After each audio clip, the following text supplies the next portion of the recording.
Donc on est sur FL Studio, ici on a le mixeur, donc ici bon vous connaissez, je vais pas vous faire un tuto. Allez voir la formation gratuite sur FL Studio si tout ça, ça vous parle pas. Par exemple si je clique là-dessus, par exemple le slot numéro 1, on peut voir que là j'ai les VST de base d'FL Studio, donc à part le Kickstart 2 qui est ici, etc. Mais globalement ce sont que des VST natifs d'FL Studio. Et donc si je clique dans More Plugin, on peut voir tous les plugins qui sont là. Donc là on a toute la suite de chez Wave, Plugin Alliance aussi. Donc il y a les Vox Go, bref, il y en a plein partout. Donc voilà, par exemple, si je fais une prod et que j'ai besoin d'un truc, vous doutez bien que c'est un peu compliqué de naviguer dans tout ce chantier. Si vous voulez pas vous prendre la tête et faire un truc un peu en deux spi, ce que vous pouvez faire tout simplement déjà, c'est imaginons que vous voulez par exemple le Animate qui est ici, vous cliquez tout simplement sur la petite flèche et donc ça va vous mettre dans les favoris. Ce qui veut dire qu'il va apparaître du coup dans cette liste. Voilà, il est ici. Ok. Sauf que ça a été la chose que j'ai faite pendant plusieurs temps. J'ai travaillé comme ça sur FL Studio, ce qui n'est pas chiant non plus, hein, mais c'est pas le plus optimal, je pense.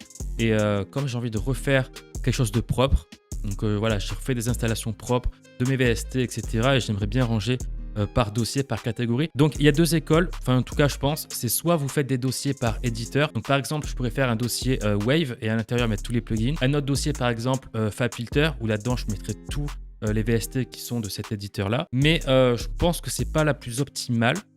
En général, il y a des VST qu'on utilise un peu partout. Donc globalement, j'aime bien l'EQ de FabFilter, donc le Pro Q4, mais j'aime bien aussi l'EQ d'FL Studio. Après, il y a des compresseurs que j'aime bien utiliser pendant le mastering, il y a des compresseurs que j'aime bien utiliser dans des pistes en mode solo, il y a des compresseurs que j'aime bien utiliser que sur des batteries, donc pas sur d'autres instruments. Donc voilà, il y a plein de trucs en fait, et par exemple, dans la famille des compresseurs, il y a des compresseurs que je vais utiliser de chez Wave, d'autres, ça va être de la suite FabFilter, bref, je sais plus, il y a trop de trucs. J'ai envie de faire en fait des dossiers style compresseur et mettre 4-5 compresseurs que j'utilise régulièrement, que ce soit pour plein d'utilités différentes. Je vais avoir un dossier delay, donc il y a pas mal de plugins de delay que j'utilise. Ça dépend un peu les usages, etc. Mais au moins, je sais que je les aurai sous la main. Et ça me permet comme ça de garder en favori 4, 5, voire même peut-être 3, ça dépend. Voilà, VST, bref, je parle trop. Et donc, j'avais fait une vidéo sur la chaîne il y a plus d'un an, je crois, vidéo qui...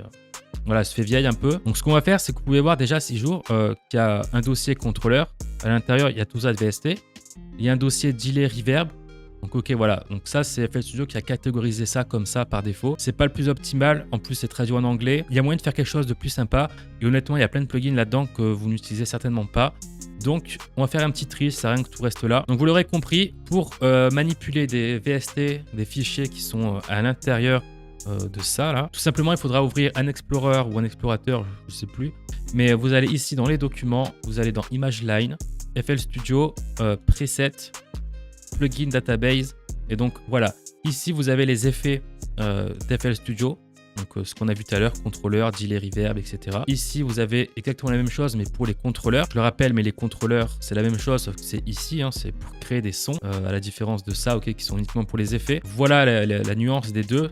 Donc ça, c'est les fichiers natifs d'FL Studio, ok? Et tous les plugins que vous allez par la suite vous installer, ils vont se retrouver là-dedans. Donc si je vais là-dedans, il y a des VST d'effets que j'ai installés. Par exemple, si je vais dans le VST3, voilà, tout ça, c'est des trucs de chez Wave, ok? Qui de base n'étaient pas dans FL Studio. Si je laisse un petit peu, voilà, il y a les Marvel et tout de Vox Go. Ça, ce sont des VST que j'ai installés. Bref, vous comprenez un petit peu. Et si je vais dans les générateurs, c'est la même chose. Sauf qu'ici, on a ce que j'ai installé, donc le Keyscape, Nexus, Spire, Silent One, etc. Donc voilà, moi je vous replace pour ceux qui découvrent. Et donc ce qu'on va faire, c'est qu'on va manipuler les effets, enfin les dossiers à l'intérieur de ça. Donc ce qu'on peut faire directement, vu qu'il y a trop de choses, c'est prendre ça. Moi ce que je vais faire, c'est que je vais faire CTRL-X et je vais faire un nouveau dossier. Donc là, je vais le mettre juste en cours. En fait, c'est un peu le chantier, donc je mets ça là-dedans. Donc ça, ce sont les effets. Je mets vite fait comme ça. Hop. Donc c'est pour après, ok, pouvoir revenir là-dedans. Et hop, ça aussi. Je vais refaire, hop, comme ça, on s'en fout. Je colle à l'intérieur. Au moins, je sais que si je dois revenir en arrière, j'ai mes trucs qui sont à l'intérieur, ok. Donc au moins, c'est une petite sauvegarde que vous faites. Donc ce qu'on va faire, c'est que maintenant que les effets sont vides, donc là, si je clique là-dessus, vous voyez qu'il n'y a absolument plus rien. Pourquoi? Parce que on a tout supprimé. Et donc voilà, vous voyez que c'est complètement vide. Donc ce qu'on fait, ce qu'on pourrait faire plutôt, c'est mettre ici égaliseur. Donc si je clique, donc si je fais ça, tout simplement, Si je retourne dans FL Studio, il n'y a absolument rien non plus, tout simplement parce qu'il n'y a pas de VST à l'intérieur du dossier. Donc, je vais aller là-dedans. Imaginons que je souhaite prendre le Pro Q4 par exemple. Donc, je vais aller dans mes fichiers installés, dans mes effets, VST3. Et là, tout simplement, je peux écrire Pro Q4 comme ça. Donc, on va le trouver. Voilà, il est ici. Et donc, ce qu'il va falloir importer, ce sont les fichiers comme ça, avec la carotte qui sont là. Donc, les fichiers FST. Vous pouvez peut-être prendre le fichier en haut, mais je ne pense pas que ce soit nécessaire. Vous pouvez le laisser là-dedans, on s'en fout. Donc, vous le prenez, CTRL X pour moi. On va aller en arrière. Donc, cette fois, plus ici. Et moi, je les veux dans les effets là. Donc, on va aller dans les égaliseurs et je vais tout simplement coller le Pro Q4. Ce qu'on va faire, c'est que je vais aller cette fois dans En cours et je vais prendre l'égaliseur d'FL Studio. C'est pour ça que je vais là-dedans. Donc, si je vais dans les filtres, hop, je prends celui-là parce qu'il est quand même très sympa. On va pas cracher dessus non plus. Donc, je vais dans les effets, égaliseur et je mets celui-là. Donc là, à partir de là, j'en ai que deux. Si je vais sur FL Studio maintenant, vous voyez, hop, ici, j'ai un dossier égaliseur. Et à l'intérieur, j'ai uniquement mes deux qui sont bien là-dedans. Donc voilà, vous comprenez un petit peu. On va vite fait s'en faire un autre. Un autre dossier que j'aurais bien aimé, que j'aurais bien aimé, que je vais faire parce que j'ai envie de l'avoir, c'est mastering. Ok, donc ça, c'est tous les plugins que j'utilise pour la chaîne de mastering. Donc à voir si je le garde ou pas parce que bon, il faut réfléchir un petit peu avant à comment vous voulez construire un peu tout ça.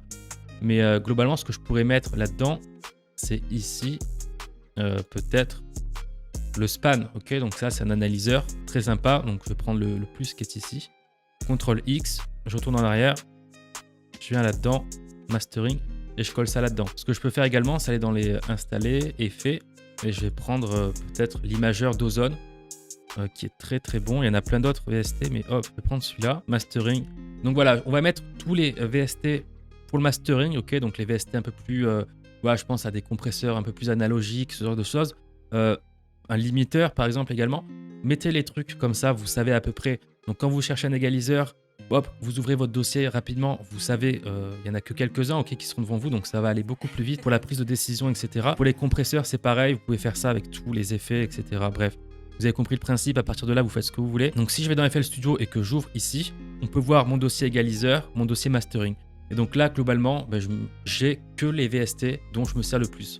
Et tout le reste, c'est pas à la poubelle, comme je vous l'ai dit, étant donné que vous l'aurez bien mis de côté. Donc faites-vous un petit dossier comme ça en 2 spi sur le côté. Et au moins, voilà, vous avez tous les effets de FL Studio.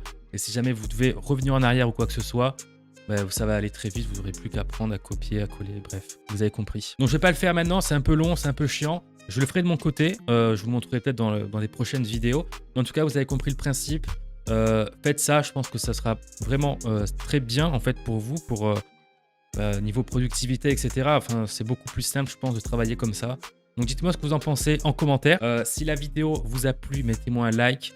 Abonnez-vous à cette chaîne, c'est très important. On va bientôt reprendre un rythme beaucoup plus avancé. Je sortirai des vidéos plusieurs fois par semaine, des shorts, etc.